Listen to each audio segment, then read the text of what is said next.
back with your ex. What's good, internet? Faded Gamer here, and I'm back with a quick review for the Heist DLC that just came out for Spider-Man PS4. I got a couple of good notes and maybe one or two critiques, you could say. Well, starting off with the good, well, actually no, we'll start off with the bad because I only have 1 or 2 points there. And honestly, my main biggest gripe about it is it's short.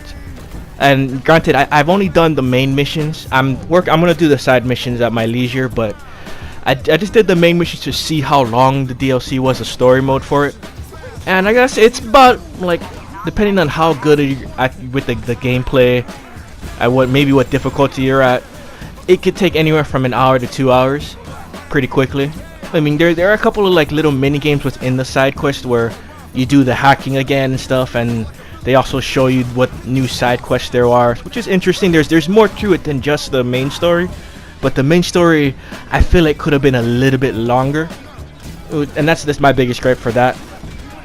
I guess one of the other gripes I had is actually, well, it's not really a gripe, and more of something that I noticed for this game is like the web swinging. For me, it's incredibly fun. I just noticed there were a couple parts where when I tried to do a certain move while I was web swinging to the city, it wasn't really reacting. I'm not sure if that was a bug or it's just me being a little rusty, because I haven't really played the Spider-Man game for a while since I haven't been playing since the DLC came out the other day, so I've been kind of rusty with the web swinging mechanics. So I'm not too sure if it's a glitch or just me gotta get good with the game again. But aside from that, those are my only real critique points. All the other stuff is actually pretty good. I enjoyed this DLC. I actually really like the Black Cat. She's interesting and kind of reminds me of the Black Cat in the old Spider-Man TV shows. I like how there's always been a flirtatious thing between them two, and in this one they've actually like dated, not only just been partners for like fighting crimes, but actual like dated. I don't know how long that lasted or anything, but it's interesting. It also brings a little extra drama to it when you have those phone calls with Mary Jane, and then she comments about how you are on a first name basis with her and stuff like that, which is interesting. It's fun. I like seeing that. It reminds me of like high school kind of things, like he shed, she shed, this kind of stuff. It was interesting, and I liked it. One of the other things that I really liked, though, gameplay wise, was there's this part in the mission, one of the missions, where you have to actually you gotta do basically stealth attacks like some of the other missions. But what's different about it is you actually have you have Black Cat helping you. Like, you can tell her to take out somebody on the other side. You could take out somebody while you're taking out another person.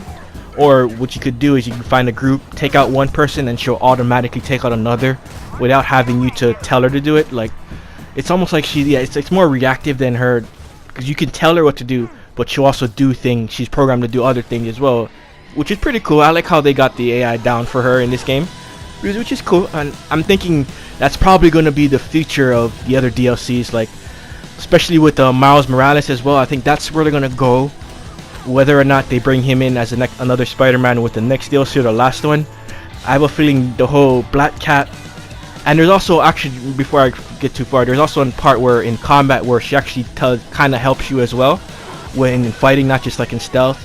She comes in and jumps in. Sometimes she'll steal a knockdown from you, like when you're about to like finish off a criminal. She'll come in and finish him off for you, which is funny because you hear like a comment from Spider-Man like, hey, stop stealing my kills and stuff like that, or stop taking my knockouts, which is cool. And what I think is that's kind of them building on the fact that once Miles Morales really becomes another Spider-Man, I'm probably thinking that's what's going to happen. Like, you're going to be able to use Miles Morales like kind of like how Black Cat is in this DLC. Like when she's with you, when she's actually helping you, it actually makes it pretty fun. It brings a new part to the game. It's like you're not the only superhero in the mix of it. And well, Black Cat can be kind of considered a superhero, or more of like an anti-hero, I guess you could say, and which is interesting, and I really do like that about her character. And as for like the ending, I don't really want to spoil it, even though you'll get to it really quickly.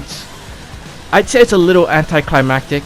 Actually, you know what, I'm gonna bring that as another point of critique for me. My third point of critique is that, yeah, the ending was a little anticlimactic, and it's kind of, I mean, I don't get why.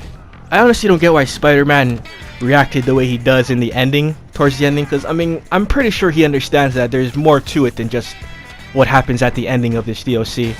And yeah, it's pretty obvious that there's going to be a lot more to it. And with that being said, though, overall, I'd rate this DLC at maybe about a 7.5 out of a 10. Only because I really wish it was a little bit longer, and there are more like scenes with the Black Cat actually helping you in fights or in stealth. That would have made this DLC a little bit more, I would say, made it a bit more robust for me. Although I have not tried, I've done a couple of the side missions, but I'm gonna complete those later.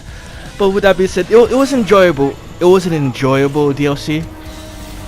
I'm eager to see what they're gonna bring in with the next DLCs too, and I'm hoping that they make the other two DLCs are a little bit longer than this one.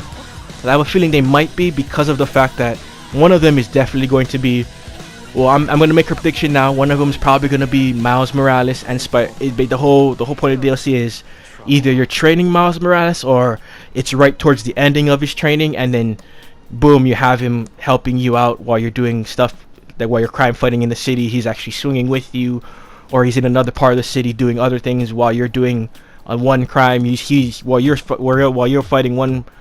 While you're fighting a whole bunch of criminals in one area of the city, he's probably doing that in another part of the city, or something with like Black Cat is like you guys doing a stealth mission together or combat together. That's, I feel like, where the future of the DLCs are headed. And not just with Spider-Man, with the Miles Morales Spider-Man, but probably with other like superheroes Spider-Man has teamed up with, which is interesting. I'm thinking the final DLC, Silver Lining, is something to do with Silver Sable, of course, obviously in the name. But I don't know. But with that being said, I'm really interested with the next coming DLCs. I had fun with this one. Wanted it to be a little bit longer, but it's definitely worth checking out if you already have a Spider-Man PlayStation 4 game. I would say you wouldn't have to get the whole like season pass. Just get this one because it's fun. But I wouldn't say it's, as of right now, until the other two DLCs come out. Oh, I wouldn't say this DLC was really. It was slightly underwhelming. It was good. It was entertaining. Just slightly underwhelming. And with that being said, I will leave you with this nice little slideshow. It's one of my favorite things to do in the game, just run around, take a whole bunch of selfies and pictures in photo mode. I'm super stoked that the developers are still working on the photo mode, bringing new things into it like they did with this DLC. They put in a whole bunch of stickers, some backgrounds and stuff like that, which is pretty cool. I'm eager to see what they're going to add in for the next DLC for photo mode. Now tell me with that being said, tell me what you guys thought of this DLC in the comments below. If you enjoyed the video, please leave a like. I'm the Faded Gamer, and I will see you guys in the next one.